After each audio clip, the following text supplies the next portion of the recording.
with that additional numbers, and has that not moved along? Not since like last week. I think I just sent that like maybe last Monday or Tuesday. I'd like to try to, I want to see that pushed along, and, you know, if we've got it Can you hear us now, Can you Mark? hear us now? all I'm looking guessing good. not. Can you hear anybody?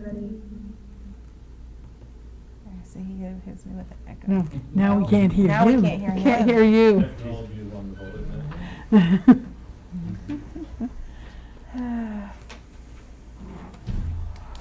Send a chat.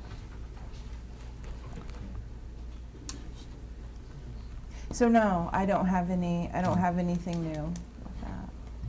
I'd like to see, I'd hate to see the, you know, fall apart and not Yeah. do the dragging, you know what I'm saying? We- Yeah, we can hear you now. We can hear you. Okay, keep going. Oh, good enough. Okay, we've gone through the introductions and whatnot. We're item 5, new business, discussion on Caribou Utilities District public option for broadband.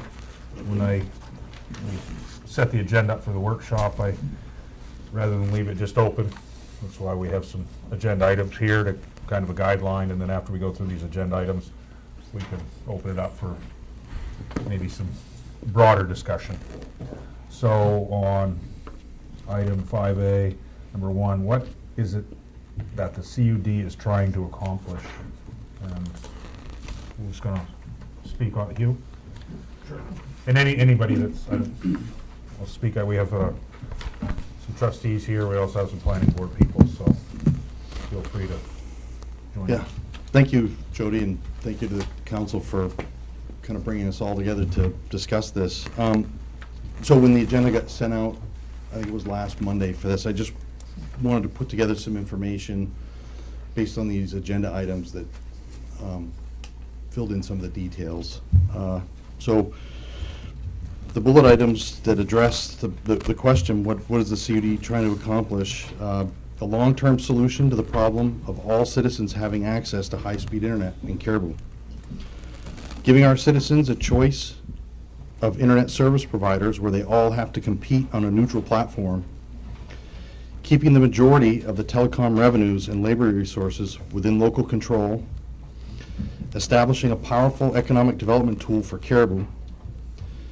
And providing an additional revenue source for the CUD and perhaps the city or other stakeholders in the community.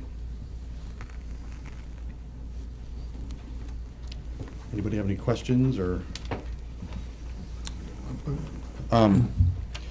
So some of the additional information I put in there, I think we were here on January 13th. I forget when the meeting was, when Tim McAfee spoke, and Councilor Terrio mentioned that you had spoken to somebody from Spectrum, and they'd said that you had broadband, and according to the definition, the bar for broadband is relatively low. So I have the FCC's definition, which is 25 download and 3 upload, which is the threshold for broadband.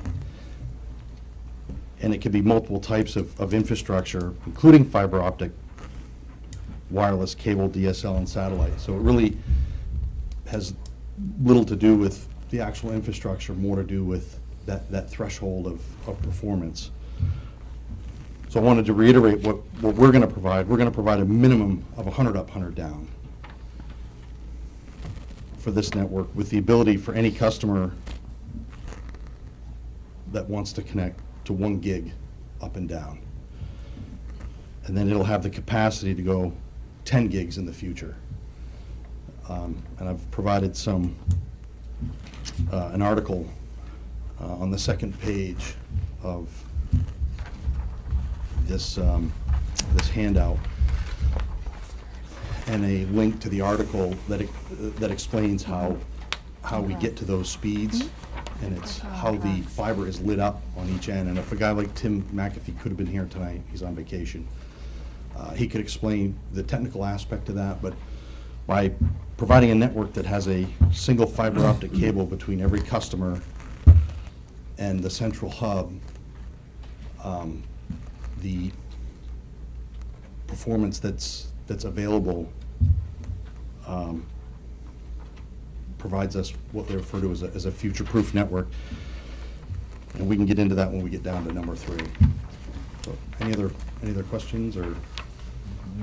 Questions for the first item? Anybody from?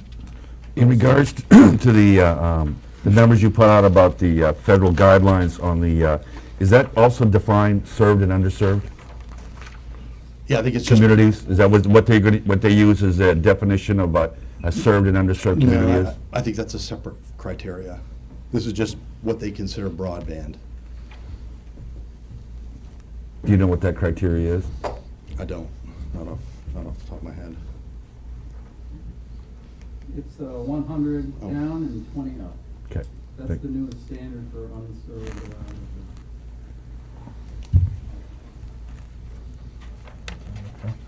So the broadband definition would be, meeting that minimum standard would be underserved? Would be considered Underserved. underserved and would therefore make you qualify to receive grant money. Okay. Any other questions on that particular agenda item or any discussion on it? Okay,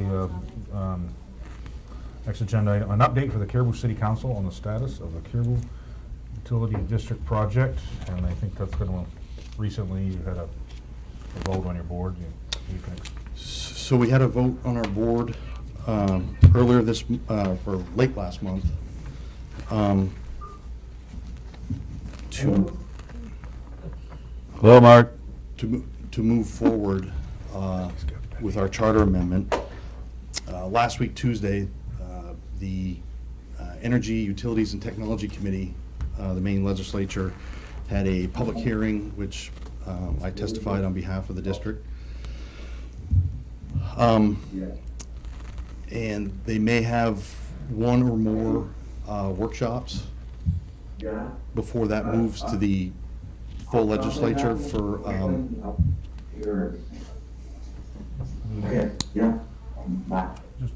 he's talking. It's on the phone. Okay. Oh, is Penny calling him? Yeah. Oh, okay. Sorry. Oh, okay, so we good to continue? Oh, okay, good. So, Continue, Hugh. there'll be at least one more, what they call a work session before they vote it out of that committee to the full legislature. And the timeline, I was told, it'll be sometime late March, maybe early April, that the full legislature would vote. So also late winter, spring of this year, we would start the application process for grants, and that will continue really throughout the project. Any monies that become available, certainly we're interested in trying to fund the project. And then at some point after the charter goes through, we want to obtain financing in some way, shape, or form to get the fiber optic cable ordered, to start the clock on that rather long lead time. And then summer, fall, winter of 2022 into the winter of next year, we'll just continue the grant writing process, trying to get as much money as we can. The idea would be to borrow as little as possible to pay for the entire $5.6 million project.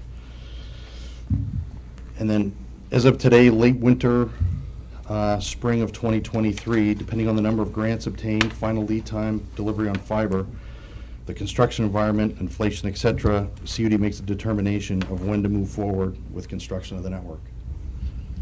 That's how we see it today. Excuse me. Any questions on the? In regards to the $159,000 grant that I guess you guys are given for the study. Sure. Okay, what exactly is that curtail, and where is that at? So all those monies have changed hands. I I'm not sure if the Business Investment Group has paid Pioneer for it, but I just got an email from Tim McAfee over the weekend. They're nearly complete with the study and the construction plans and specs. He just went on vacation for 10 days, so early March when he comes back, we can find out the actual status of that, we'll call it the construction package. At that point, the project, we could refer to as shovel-ready. But that's all been bought and paid for, so to speak. Right, I understand that. I'm just curious, as a new counselor who wasn't involved in that, Yep. just curious just exactly what that is. So basically, it's the construction plan for Pioneer Broadband to come in and to do their thing, To build the network. to build the network, correct? Yep. It doesn't involve any suggestions on adding on to any other entities that are currently in the city or anything like that? It's just basically a Pioneer Broadband construction plan, blueprint. Yeah, for the entire town. Correct. Built to the last mile.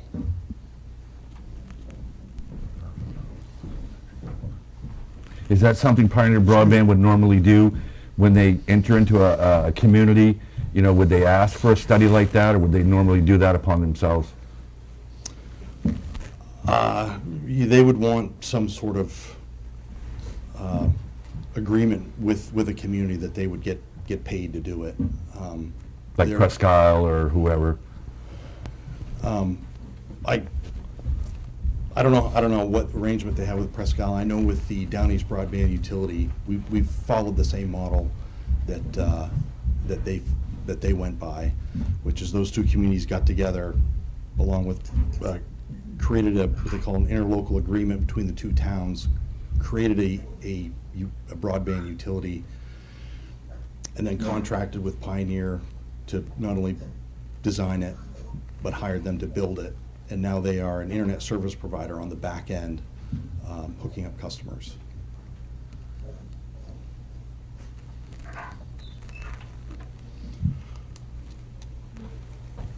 Any further questions? Go ahead and continue, you? Yep. Or is- on the same, I think we're still on Say the one same. thing. For everyone that's here, this banging that you hear is a prisoner that is on drugs in the jail.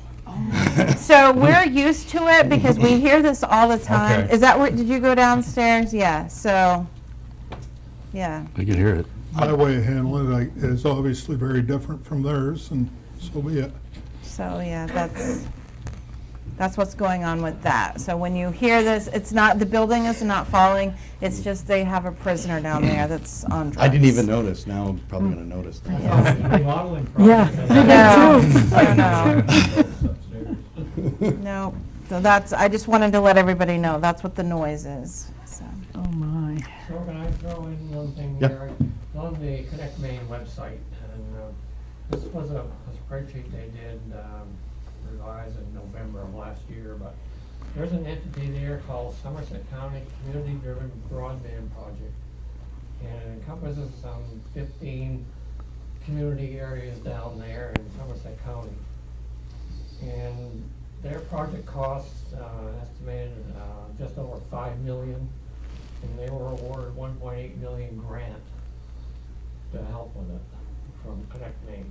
So kind of an idea of some of the funding levels they're providing, and overall they're providing a 36% grant to the total project cost.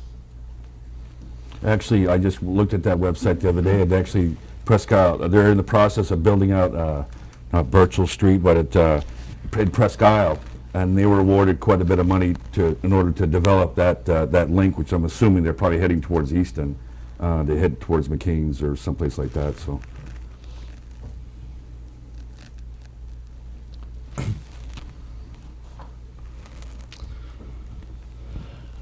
So your third item that you had here, building a fiber network for today and the next 30 years. This is, I stole this out of my submission last week, the questions Penny had. This project is entirely fiber, more specifically a single strand of fiber dedicated to, from the central office, which will be on Sincock Street, to each customer premises. The project design calls for a 25 of extra strands of fiber to be available in the backbone of the network to support future growth. And I've got the definition of a future-proof fiber network designed so it'll be useful and successful into the future, unlikely to become obsolete. The next item, I included the entire article on the second page, but this is an excerpt from the article. The fiber optic cable is glass, and so the data moves at the speed of light, says Tim Herzog of Ting Internet. To this day, no one has pushed enough data through fiber to maximize its capacity, so it's only limited by the electronics that provide the light through the glass. It's unlimited in its potential. Fiber optic lines use pulses of light to transmit the information. This process ensures no matter how high future internet speeds get, fiber will always be at the forefront of internet technology. While it's hard to predict when and how speeds will increase, we haven't even come close to maximizing fiber's potential. So the way I view this network in my mind is we're building, say, Interstate 95 with 10 lanes right now, when we only need 2 today. But this investment will give everyone in the community the ability to have the internet speed they need for whatever is required in the future. So I also stole this from the answers to Penny's questions. We're proposing to build a dark fiber network which has the capacity to handle the long-term needs of connecting every home, business, nonprofit, organization, or industry in Caribou to the world for the next 30 years and beyond. This will be state-of-the-art fiber optic network with one strand of fiber from the central office on Sincock Street to each specific customer, not a patchwork of fiber and coaxial cable nodes. And in the article, they talk about if you don't have fiber and when everyone's needs do increase, those copper lines that is the majority of what we have here in Caribou now will likely need to be upgraded. Whereas what we are proposing likely won't need to be upgraded for the next 30 years. Any questions? Back to the study question again. I'm sorry to keep bringing this up, but is there any, do they discuss the revenue stream specifically inside that study that broadband's going to be bringing up, like the different levels in order to, like the take rate, as you call it, in order to get to a certain point, and I think those are the numbers I think you provided to us before. But those are the take rates that broadband Pioneer is having in that study? Or is that are those take rates that you're proposing, are those numbers that you guys have come up with? Yeah, so those take rates are what we've come up with. Now, we've got a lot of input from Pioneer with, based on what they saw in Holton. They're based on what I've seen in Washington County. My thought on their project down there, I don't know how aggressively they've marketed it. I've got an idea of what we can do to market it. Being the utility district, we can reach many of our customers every month, where an entity like the Down East Broadband Utility can't necessarily, because they are their own entity. But the 42% take rate that we've assumed is achievable is based on kind of all that information put together. Is this going to require any additional staffing at the CUD? Nope. So you currently have the staffing in place to be able to perform all the functions related to this broadband network? Yep. Interesting. Yep.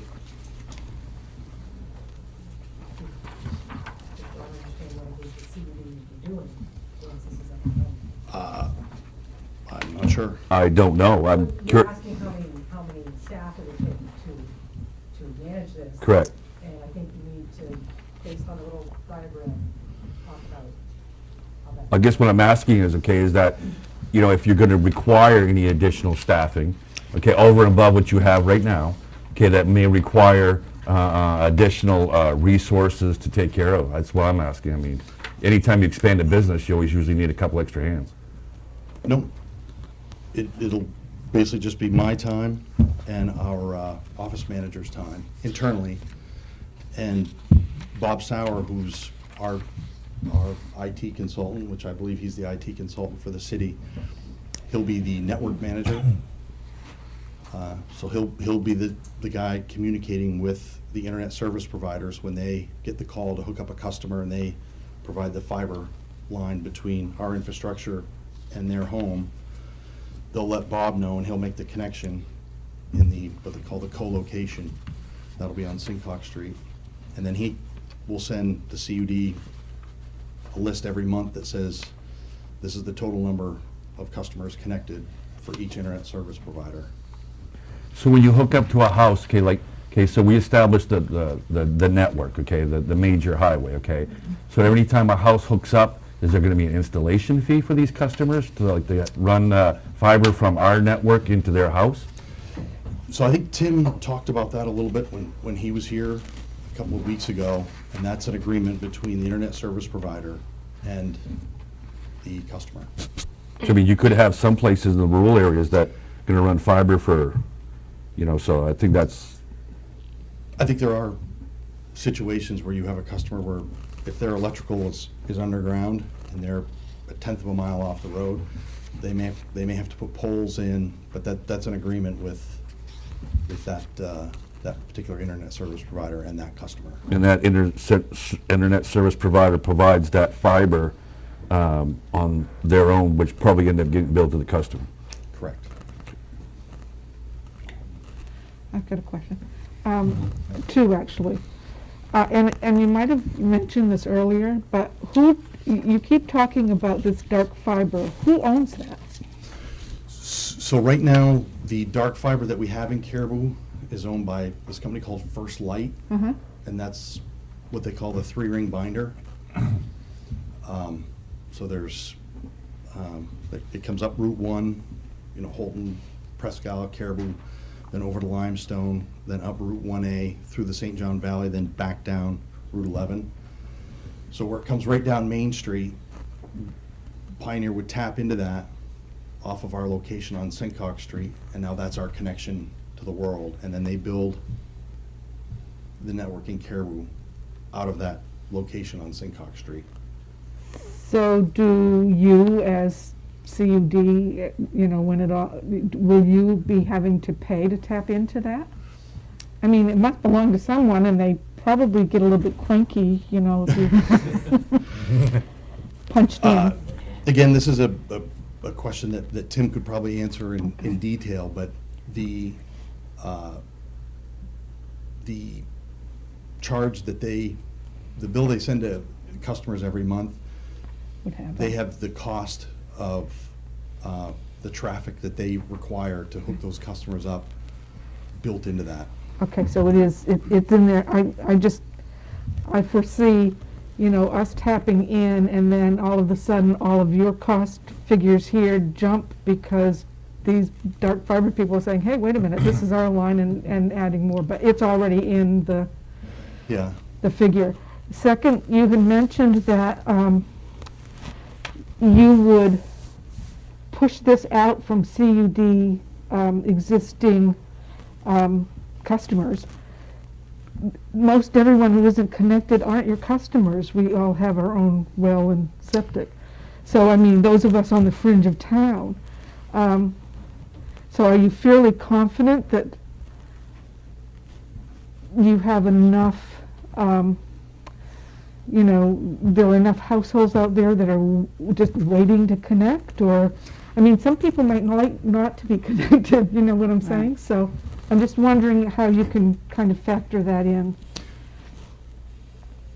Well, we figured based on the 2,900 customers that are kind of outside of our existing utility area, that we're going to get no less than 60% of them to connect. Although it'll take kind of more of a robust marketing strategy to get to them. Right. not only during construction to let them know now it's available, but of course, we want to have something in place where we are proactively letting residents know outside of the compact area what's available. And of course, Pioneer has said they have their own marketing campaign, Right. because of course it's in their best interest to get more customers as well. But it won't be as easy as of the 1,600 water customers and Right. 1,800 wastewater that we will be able to know who is signed up for broadband and who isn't. And we can communicate with them every month. Yeah. Joan? I just wanted to get back to John's question about the extra people. Were you trying to get at the fact that who's going to do the repairs if you needed service and stuff like that? Because Well, that's Pioneer, right? Well, actually, no, it's not Pioneer, because what I understand their proposal is that they're going to be utilizing County Electric and RL Todd Electric to do pole maintenance. And I'm assuming some of the, I mean, you get a pole that breaks in the middle of the night or something here, somebody's going to have to go out and reconnect that wire. Yeah. that- what- Yeah, so we won't own any poles. We're paying a rental fee on all the poles. So if a pole gets taken out, whoever owns the pole is gonna come out and replace it. But who hooks the wire And then- back up? And then one of our existing vendors will go out. and- Is it the vendor who's, well, if it's the main network, say for instance, then it's going to be, you own it, then it's going to be you that's going to go out and hook it back up. Well, like you said, it'll either be County Electric or RL Todd that goes and So- puts the fiber back together. So Pioneer's technicians are not going to be servicing the service like the other companies do, Spectrum, they have their own technicians that go out. You're going to have to go this way, this electrician to do this, and this person to do this, and this person to do this? I don't, Well, I'm not if you following don't your have, question. okay, you said you're going to have an electrician come if it's a wire. You're going to have the pole person come if it's the pole. So it doesn't sound like you've got don't have the technicians that are available for Pioneer. Like if something happens to our No, but I- internet or a Right. Spectrum technician comes out and takes care of it. Okay, so what you're saying is you're not going to have a technician available through Pioneer. You're going to have just if, this person and this person and this person? I think the nature of your question is, are we talking about apples and oranges? If there's a disconnection between what's in the street and a particular customer, that's gonna be whoever that internet service provider, that In customer other words, has, Pioneer. which would be Pioneer or GWI or whoever else. Depending who else. Okay. Yeah, it's from the street to the house, but what we're asking about is the major network itself, okay? From the switch, okay, or from your Yep.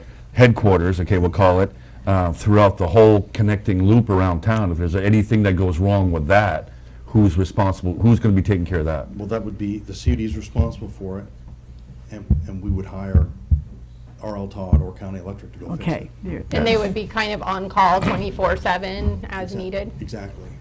And that's what allows us to do this without having to hire technicians, own our own bucket trucks. We have existing vendors that have the resources to do that. And when you're done, you're done. When you're done with those, they go make a repair, they go home, they're not on the clock, they're not, all the amenities, they're hired, fix it, go home, you're off, it's done and over with. Exactly. I think one other thing to consider in that too is that we're providing service here in town, and the vendors that are doing that are local businesses that will obviously earn money when they fix those repairs. So the money will stay here within the county versus leaving with current vendors that don't reside in our community. So it's just another. Yeah, and I think what we were getting to, at least I was How's it going to, if he gets How's- broke, how are you going to fix it? Yeah. how good is the Yeah. service going to Right, be? right. Your question is, who are you gonna call? Yeah. Right, I mean, is this going to take 2 days to get fixed or something here, or, what's the deal here, I mean, and my question about the extra help was, okay, is that, like I said, anytime you add something new to a business, depending on what scale it is, you generally have to bring in more help. Right. Or, one other person at least, especially to take care of billing or do something like that, but apparently they have plenty of staff down there to accommodate everything. format they're using is like, the CUD, every month, they'll get how many people are hooked up to monthly systems.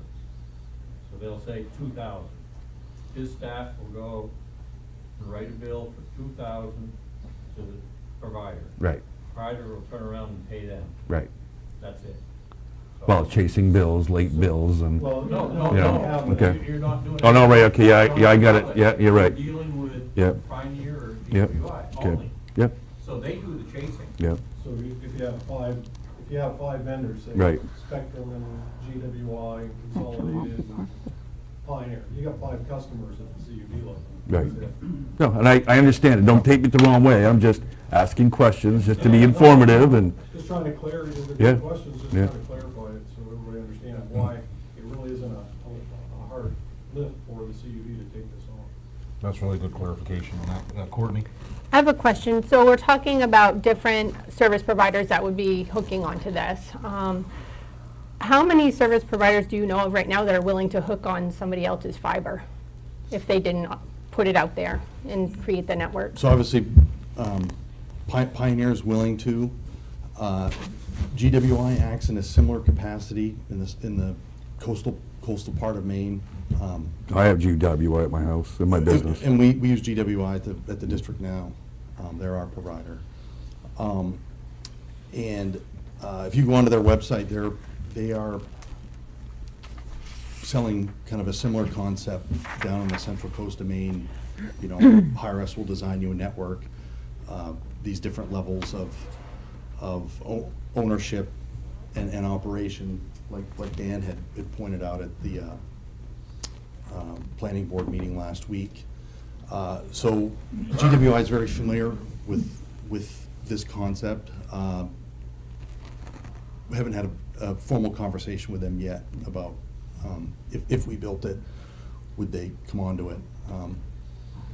I wouldn't be surprised if they did, but we know of at least Pioneer. We heard from Consolidated that they wouldn't be interested. They That have doesn't their own necessarily mean network. they wouldn't change their mind, They have their own. and they have their own right now. How many potential? But they don't have fiber. Yeah, they do. Connect to Yes, they do. I have fiber at the nursing home I brought in, connected to Consolidated, 100 over 100. How many potential, if we were to get all the customers, how many providers would be hooked potentially to this? Or options are there, if everybody agreed to hook onto your fiber? I mean, we took it to 205. I mean, it's really up to those providers. I mean, how many providers are out there, I mean, to approach? Well, right now, there's technically 10 here in Caribou. There is that many? Right now. Wow. I mean, some of them are wireless only, Yeah. like say Red Zone. So I'm not sure what their interest would be. See on this grant spreadsheet, Consolidated has gotten some grants, but maybe they're putting their own fiber up.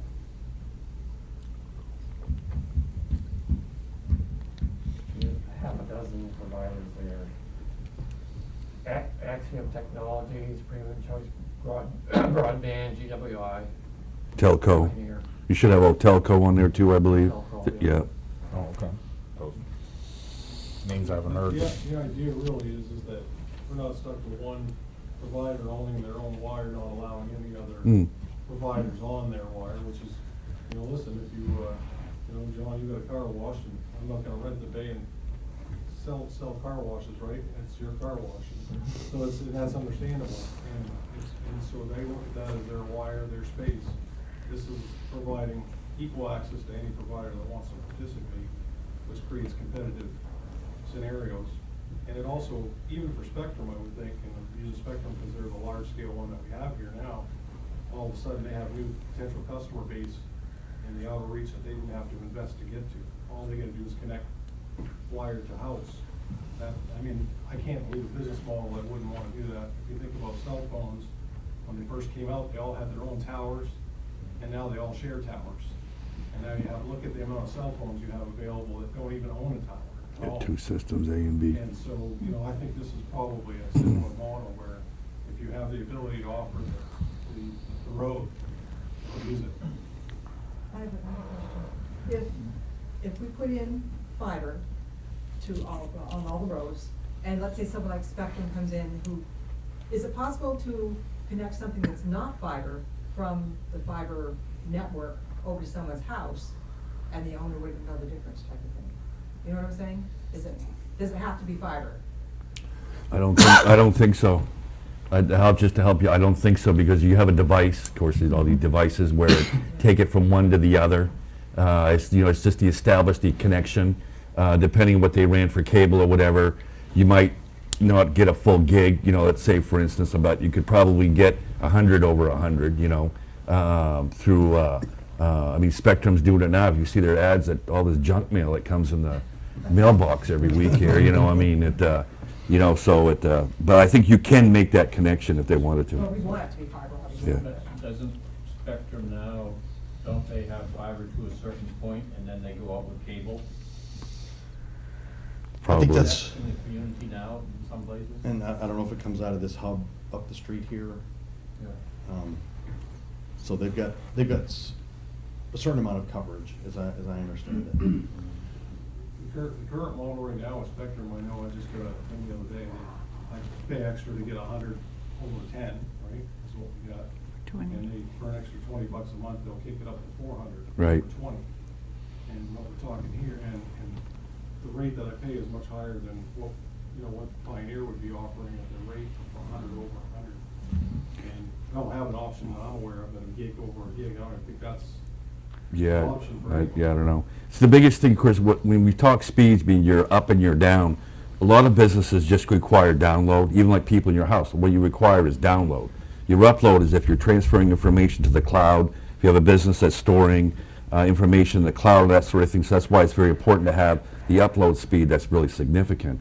Majority of your households, to run your Netflix and all this sort of deal, I mean, you need a high speed of down, but a lot of households don't necessarily need the up because they're not, like city office, for instance, storing millions of bits of data up in the cloud or wherever they want to do it. So that's kind of a big thing there. For instance, like I'll give you an example, charting systems, okay? Healthcare charting systems, okay? Most of them today are storing information in the cloud, okay? Because it's cheaper than using servers and that sort of thing. So they require a great amount of upload, especially when all their devices are running inside their facilities to get it up there, so it. TV downloader, just a simple math, as Tim shared last time, 100 equals about 2.5 TVs run. Yeah. Download. That's what, 3 TVs would take up 100, 100 gigs. Who gets a half a TV? Exactly. We could argue that out, No, right? it's just a small one. Yeah, one of those. It's a good point. No. Throw that in there. All right. Go ahead and continue, if we're still on the third item. Yeah, that's it for item 3. So for item 4, importance of working together as a community. Since the Chamber of Commerce in its various forms was finally abolished in the early 2010s, as I remember, I could be off. The community has not had a cohesive nor comprehensive plan to spearhead economic development. What this broadband project could accomplish is to restart and reestablish an economic development plan for Caribou. By partnering with the CUD, the city, and perhaps other community stakeholders could use this open network and future revenue established by this project to either assist in the preservation of existing infrastructure or creating an economic development strategy, or both.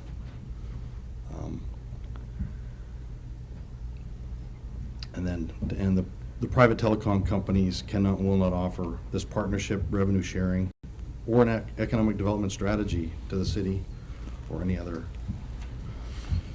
institution in the community. John? That's a very good point, and it's very, very important. The biggest thing is, okay, anytime you establish a partnership, which we're asking to kind of sort of do here, okay, partnerships can go one of two ways. Okay, most partnerships that fail usually fail because it has to do with family members or friends. Okay, but the more successful ones are people that bring everything to the table and all take an equal share. You know, one partner may have the financial backing, the other one may have the organizational skills. But the bottom line is, when you sit down at the table as partners, okay, you're sitting down all at the same level, okay, and with all the same mutual respect, you know. I mean, that's a big thing. So anytime you enter into a partnership, especially with the type of partnership I guess we're asking here, I mean, I'll go back to Mr. Bagley's slide presentation he did the other night at the meeting. Anyways, tongue-tied here. You know, he's had 5 different models, okay, for partnerships, I'll call them, how a project like this can be facilitated. Very good information. But I guess my thought is, okay, is that if we're going to go into this together, it's all for one, and that's the way it is. It's not one taking this and because if the other partner gets mad and wants to know about this down the road, oh, well, gee, sorry, that sucks to be you, you know. No, I mean, if we're going to, in my opinion, okay, and I can't speak for the rest of the council, but if a project like this is going to go forward, then a partnership does need to be formed, but as a partnership that's done with equal footing with everybody. Because everybody's got something at stake here, okay? I mean, City of Caribou's got a major financial risk here involved. I mean, we're basically what you guys are coming to us to ask for is us to put up the cash, okay, so to speak, okay? Yes, you got the organizational skills and all this sort of deal. And you'd be responsible for that cash, but ultimately it's us. Let's say something goes wrong, you don't get the take rates you need, for instance, okay, and can't make the monthly payment, okay? I mean, that's common business practice. I mean, I learned that in my business. I mean, every time when I built my business, I had to go to the bank to ask for a loan. Okay, that's the first thing. So what are you going to do? You know, so that's my opinion. I mean, but I think that if we're going to do this, it needs to be all together. Okay, and that everybody has this equal share, equal risk, and that's my opinion. I mean, you were talking about other stakeholders in the community. Have you approached any of these other potential stakeholders? We've had discussions with them, yeah. And how was their feelings? It was over a year ago. It was open, but of course, it would require a lot more discussion. And that's, you know, and that's assuming like, let's say this, the RSU. That's assuming they could apply for a grant, get money, and then apply it to the project. You know, if they get money, they might not be able to do that. Right. So if they could, great, and that was kind of part of the preliminary discussions we had with them, is if they could, would they be willing to? They said, yeah, Right. probably, you know. Yeah. How do you feel with the, of course, we're talking about Connect Maine and the avenues that the state of Maine is going through right now, as well as the county initiative. How do you feel that could that have an effect on this project?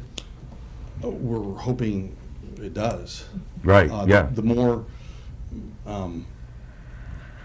grant money this project can bring in, the less it has to be borrowed. The less it has to be borrowed, the less risk, the lower the take rates need to be to break even. So any participation, any further participation from the city beyond the $159,000 and a piece of land is welcome, because it helps to either lower the amount that needs to be borrowed and thus lowering the break-even rate. But it's not absolutely necessary. So you feel that if we didn't participate in any level, you could still make this project fly? Yes. And which would ultimately, if you think about it, ultimately would still benefit the city. We still have an economic development tool that would be progressing, okay? Would be covering all those avenues, okay? Without us having to go out and spend $3-4 million or $2 or $3 million, whatever. I guess. I mean, I'm just being devil's advocate here. So you brought it up actually at the planning board meeting, and I've seen it in your notes here too. So it's welcome. I think it's ideal because it puts these two entities in a scenario where one hand is washing the other, and that's kind of what you're talking about. Well, what I'm asking is that, okay, of course, the way it's being proposed right now is that you own the network. Okay, CUD owns the network. Okay, it's all yours, kit and caboodle. Okay, any revenues that are produced from this this network, okay, go directly to the CUD, with the potential that down the road, it could help offset CUD costs to operate and maintain, okay? Now, which could take a while. I mean, in one of Mr. Bagley's presentations he made the other night, I mean, there's a potential here, this could take 10 to 15 years. And those were numbers that I still have them here, right here. But there is that scenario that it could possibly take that long. So meantime, okay, so what are we gonna do, you know? And it goes back to my point about, you know, paying for the resource, you know? So, I mean, that's something that should be, you know, kept in mind. I mean, I think the city, yes, we're gonna receive the economic impact from potential new development. We're gonna be keeping local contractors and everybody working here, okay? But there's still a financial responsibility. The city should be able to recover something. I mean, in your proposal, I think we're asking for, I can't remember the dollar amount, but for, it's like what, to borrow the money from us at 1.75% interest for, I don't know, it's quite a stretch there, you know, so, you know, that's significant, you know, and it, anyways, your turn. I think it's a good investment. We're not getting anything for the people the way we've been running, or, you know, with all credit to the bank, it's, you know, done the best they can. I think we gotta have some skin in the game, and there's 100 ways to tip over that outhouse, depends who's doing the pushing. I think the can be paid back through payments. We can remain. Now, in my own eyes, the way I sum things up, the citizens own the CUD, that's just my own personal opinion. The city has a lot to do with the CUD. So we're not actually talking like you're dealing with a private company that's gonna have the ability, in my own personal opinion, to squander off, you know, a bunch of money and go to Tahiti. I think that in my opinion, we could set up payments or be partnered long-term. So as an investment, when the yields are gotten, there's something for the people. 100 ways to do it, but I think without it, I'm a believer that it's time to get off the pot and let's get some wire ordered. Let's put some money into the project. Let's get some fiber ordered. There's a risk in everything, but if we leave our investment on behalf of the people that we're allowed to spend in that bank of 10% sitting there, in my opinion, I just think it's I find it a lot easier to support the project knowing the city's got our back. You know, at least in the short run, so, you know, as we're getting people hooked up and getting our costs back, at least we can stay on the right side of the ledger in the short run. Well, I think that's what we're all worried about, to be honest with you. I mean, I think that's the most important part. I mean, we don't want to see anybody fail. You fail, we fail, you know, so, I mean, that's pretty given right there. May I address one of your concerns about, and it blends in with Doug's statements too, but we can go it alone as it stands now with your commitment of 159,000. When you alluded to 10 or 15 years, we just have to take smaller steps if we're doing it alone. If you come in and assist us, and we're fortunate enough to get a 37% grant to bring us to ordering some fiber, and that 10 to 15 years gets shortened considerably.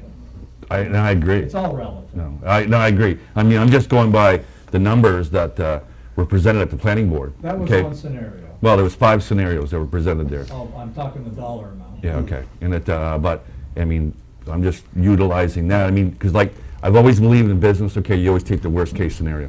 Okay, when you're figuring a business plan, okay, you take the lowest amount of income and the highest amount of expenses.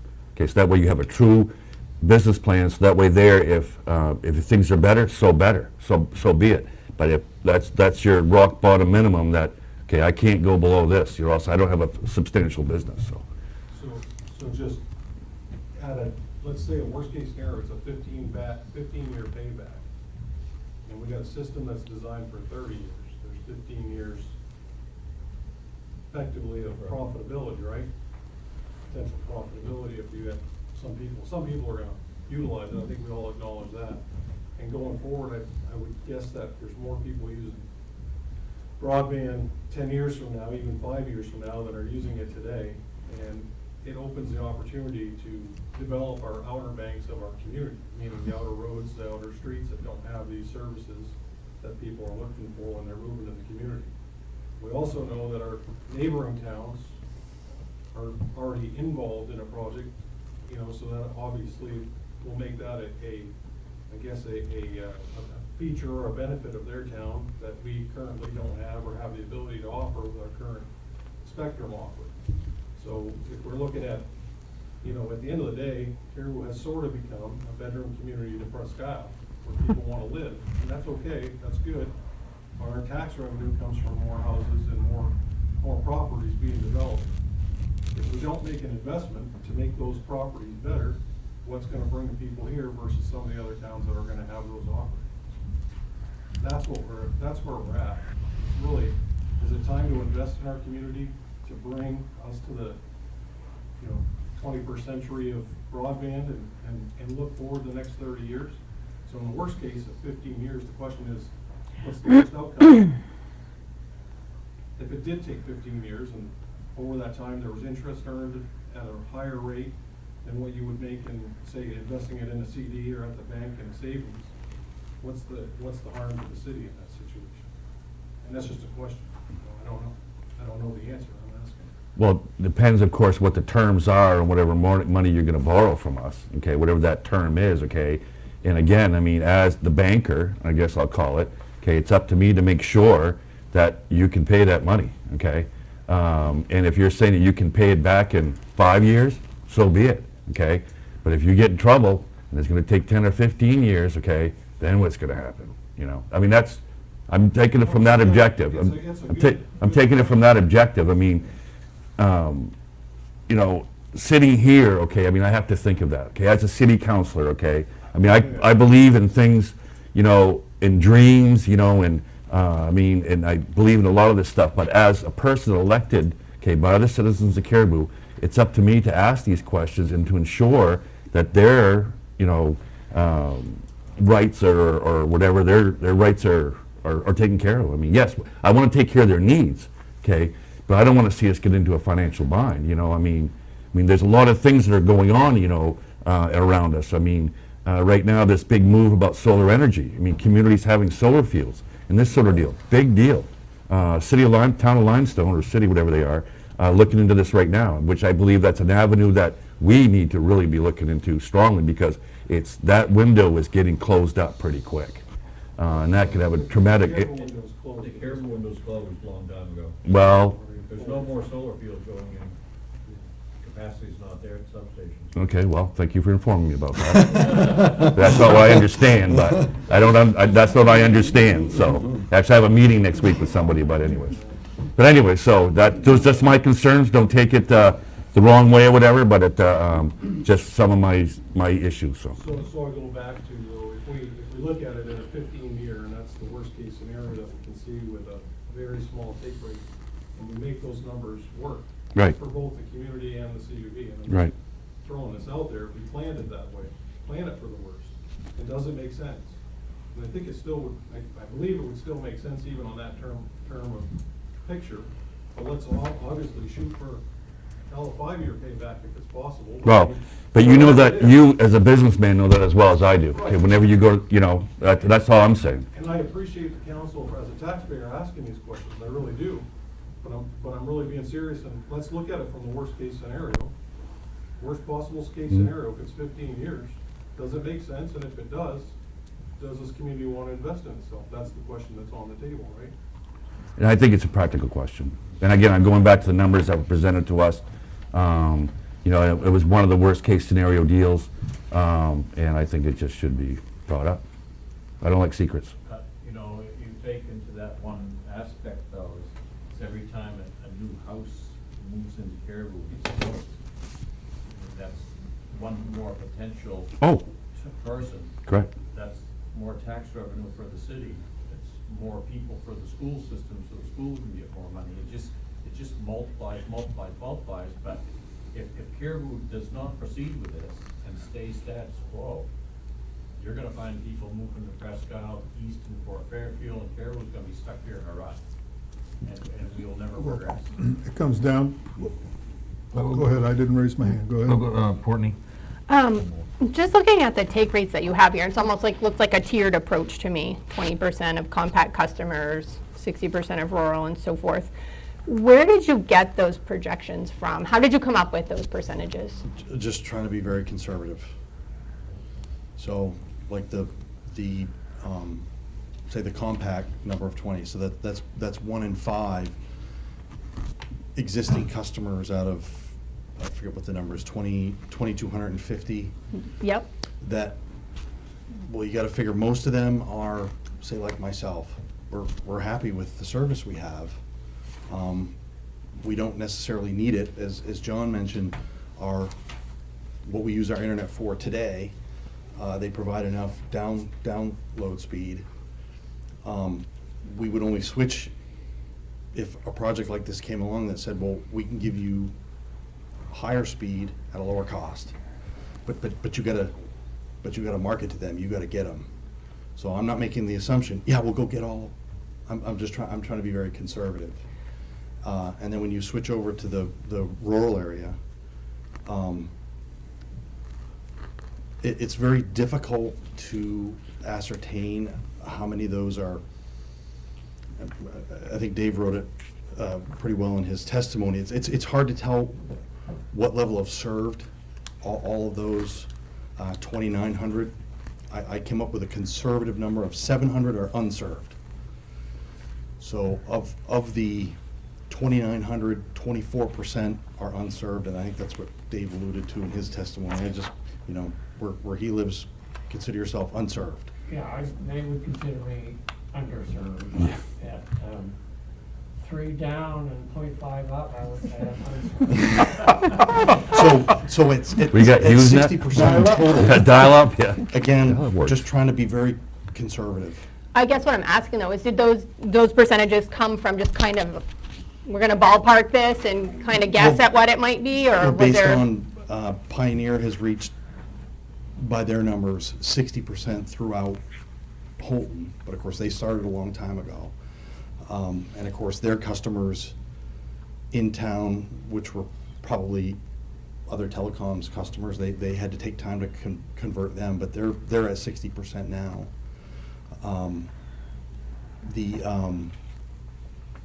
Down East Broadband Utility, last June, they were at about 18. They were hoping at some point in time this year to be at 30, and that was their break-even point.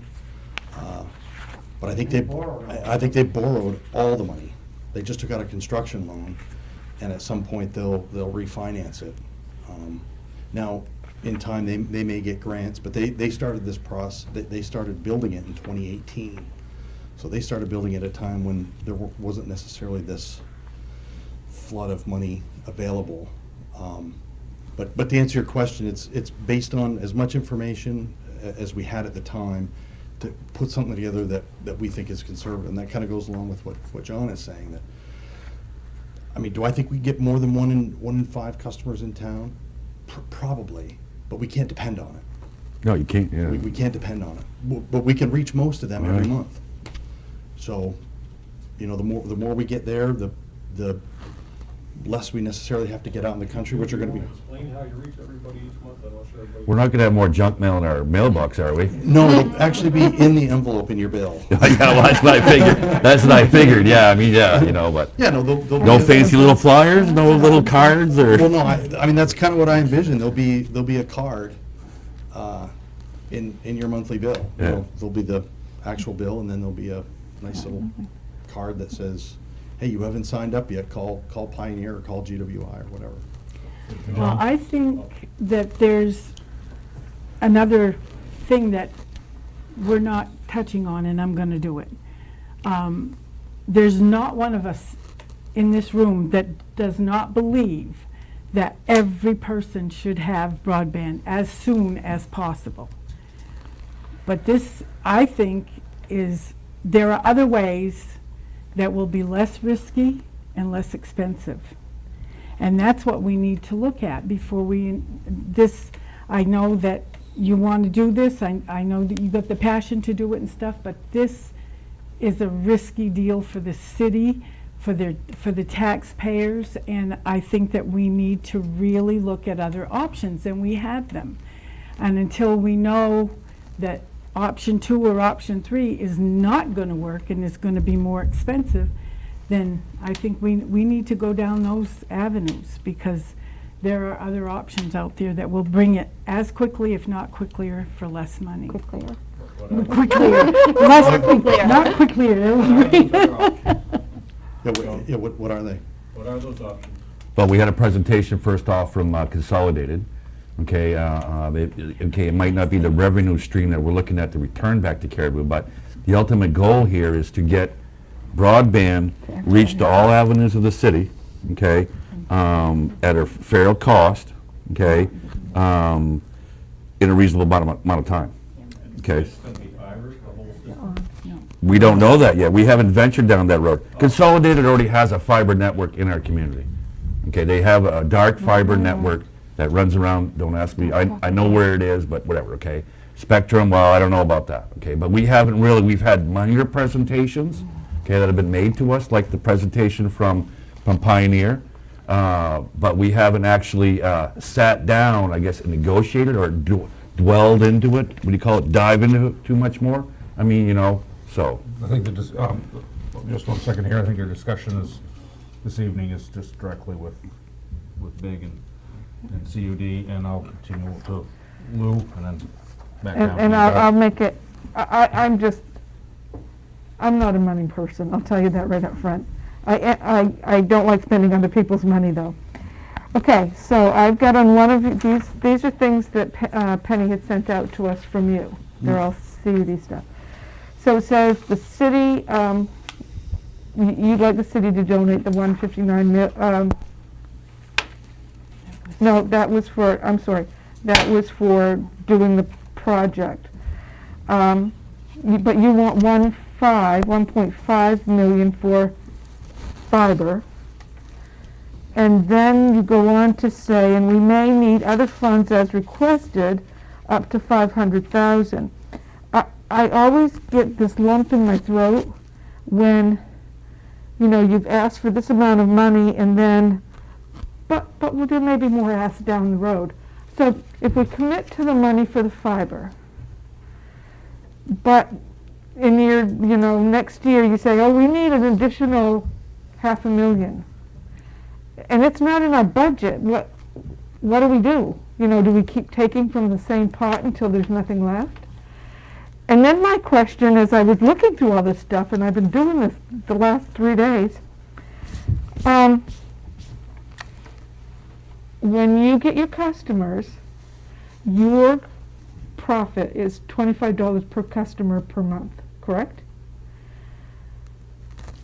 That's going to take a long time to recoup 1.5 million, let alone any additional. Because my understanding is you don't get profit until the 1.5 is paid back, correct? Or however much we had to borrow. Okay. And then we'll have internal expenses as well. Right. So that's all been taken into account. And we're talking 15 years? Someone else said 15 years. Yeah, I know. It That's, didn't come out of your mouth. I understand that, but I'm all wrapped up. I'm just, I mean, these figures are mind-boggling to me. It's a lot of money. And as John mentioned earlier, I was elected to kind of be frugal. And this is just scary. I think the payback, you know, you're going to really have to get creative in getting customers. And for a $25 per month, I just don't know how it will be done. And it's more an observation than a question. I'm sorry. So, okay, we're I think Doug wanted. Yeah, Doug, you had. I was just going to state that I believe it was Consolidated that sat right there and admitted that they are not going to go to the outer limits. They did. And there's nobody in this city that should get it and not get it. We're going to have it should be available to everybody. And I would bet my pay that Spectrum is the same, because if they weren't, they'd already be servicing these people. So, See, Yeah, if there's a better mousetrap, like, I'd love to hear it. I mean, we've been working on this for years. So if you've got something that you know or can share that is close to being as good an option as this, I mean, it'd be great to know. Maybe some of that information would help this project improve. Just to put a little light on the money, $25 a month, 12 months a year, $300 a year take, right? That's what you get per customer. Mhm. At an 8-year payback, to break even on $5 million, you need 2,083 subscriptions. We need 2,000, so I mean, that's just raw number, 2083 subscriptions, and then you said 8 years? 8 years. 8-year payback with a That 2083. would pay back $5 million. We pay back 5. Yeah, we're not asking for No, Yeah. pay back to 5, okay, I'm just, total, yeah. No, it doesn't, but there's not a. But that's a quick and dirty. It's just a quick, I mean, so, Yeah. let's say if it's 10 years, it's 1,600 subscriptions, and if you throw, the expenses back in there, maybe you're at 1,800 or 1,900 subscriptions on a 10-year payback to break it completely paid back. and it's a revenue generator versus some other projects that are no more than overhead. Dead weight, albatross around the taxpayer's neck, overhead that's gonna yield nothing. This is gonna yield. Okay, I'm gonna ask it. I equate it to something like going to Walmart, going grocery shopping. So you can go to a local store here that's owned by sleepers, and the profits kind of stay in Caribou, they support the community. You go to Walmart and you suck $100 million out of Aroostook County every Yep. year and it never comes back. This part of this money will actually stay in our community. It's not just a big drain plug sucking everything out. John? Okay, sorry, you, No, no. just, Okay, so I'm gonna be devil's advocate again here, okay? So what guarantee will we have, okay, if we could jump on board with this here, okay, that the CUD, okay, won't try to absorb the revenues from this project quicker, okay, into their own operation, and kind of like not necessarily return the money back to the city? In other words, okay, what I'm saying is your operational costs go up quite regularly, okay? What benefit do we have to know that that won't continue, okay, and that they'll actually be applied accordingly? Operational costs are never not gonna go up, right? Correct? So in other words, there's no. But where you have an additional revenue stream now, okay, are you gonna try to absorb that into your operating, okay, quicker, okay, without realizing I'm asking, I'm being devil's advocate, don't take it the wrong way, but I'm asking. Just to clarify that, the revenue from broadband would not subsidize the other two utilities. Okay, that's what I'm asking. Totally Okay. separate. Okay. But it might have to somehow to offset the cost for the labor, like, so the labor, your labor cost, people stuff for the envelopes, whatever, that's gonna be totally absorbed by the two utilities. They're still, I'm just asking them, you know. We maintain, as I call it, two financially siloed divisions. So we have an audit every year that gets submitted to the city, gets put in the annual report. I don't know if any of you have ever read it, but, and in that annual audit, the auditor says they've kept these divisions separate. So if we add a division, that's not gonna change. So like Dave mentioned, if we get more expenses in one division, we can't say, well, we're gonna have broadband pay for it. That's not the way we operate now, that's not the way we would operate in the future. Well, as partners, I'm just going to play that if we entered into an arrangement to work together, well, first off, we got to trust each other. Number two, that the audits would be, obviously, you would audit the company on behalf of the city, and that would be reported to the city. And the city gets that every year now? That's right, same, just it would be another division. Yep. Dave? So for me, you're talking about 5, 10, 15-year paybacks. At the district, we're used to 30, 40-year Yeah, projects. yeah. We're in it for the long haul. And we've tackled some pretty large projects, another 5 million this past year, so we know how to do that. Yeah, I mean, the total of the wastewater treatment plant rehab was closer to 6. And that has 0 payback, right?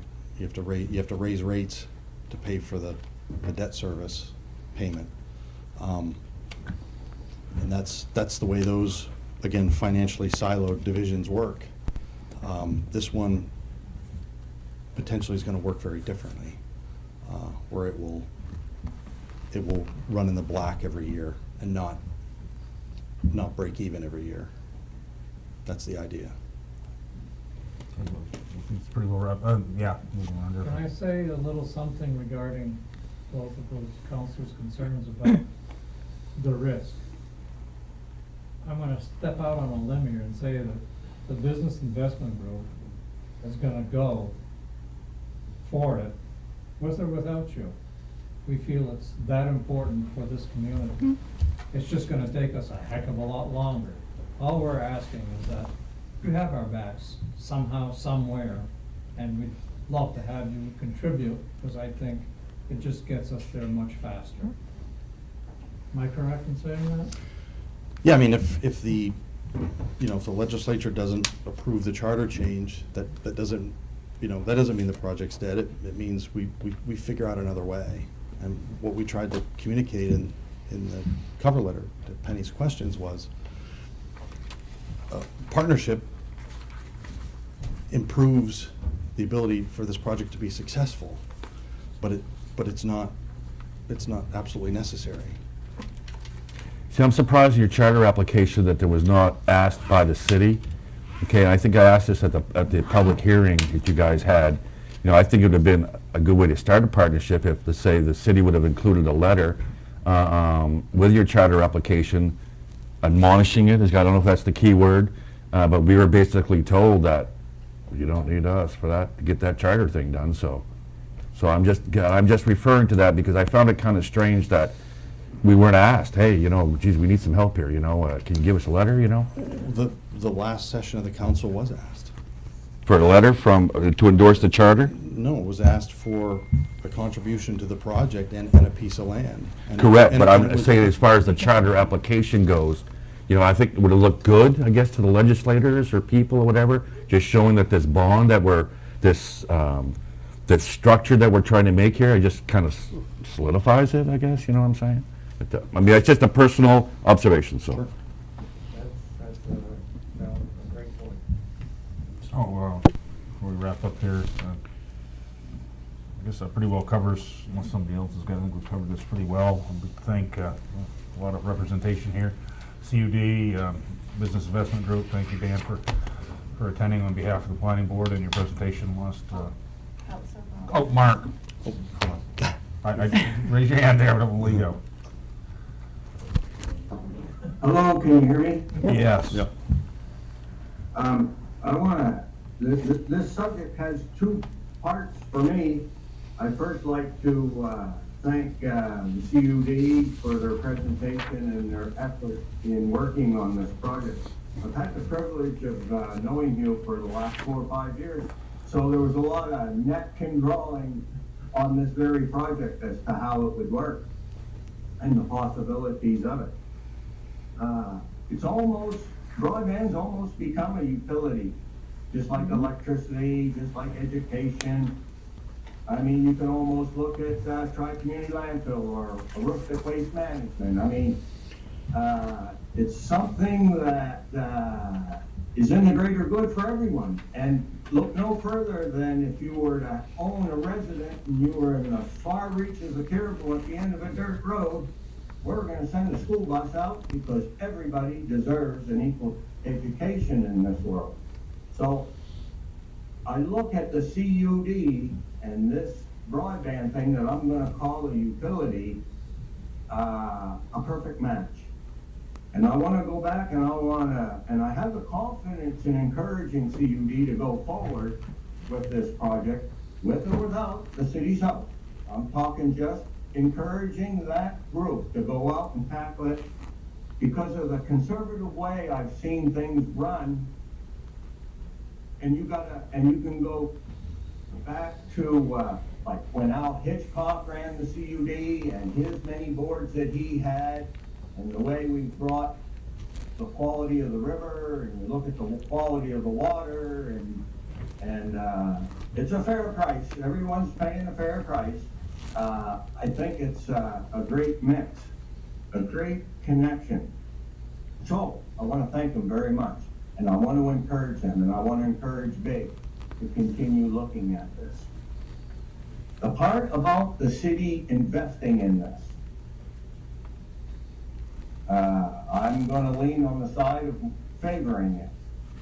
But if we're looking for a business model to make sure everyone gets treated fair, then we really have no further place to look than how a rustic waste management is being run.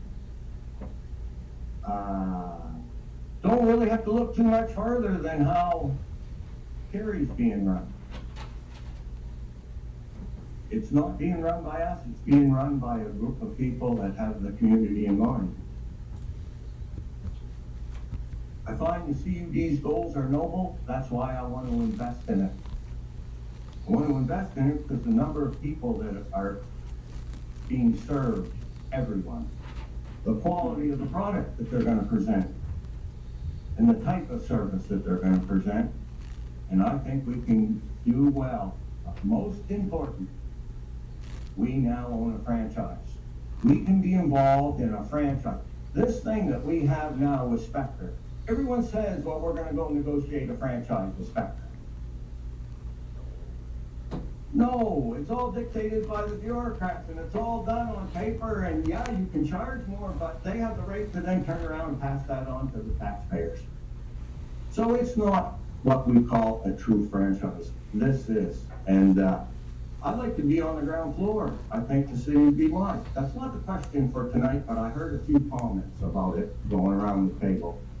And by all means, and I'll agree 100% with some of the comments made today, there's a better mousetrap out there, let's see it. The only reason we're talking about this is because this group, CUD, has brought a proposal to the table. How long it's gonna take, I don't know. That's a business model that has to be figured out. But I can tell you how long we've been waiting to get the sound system fixed at the council chamber.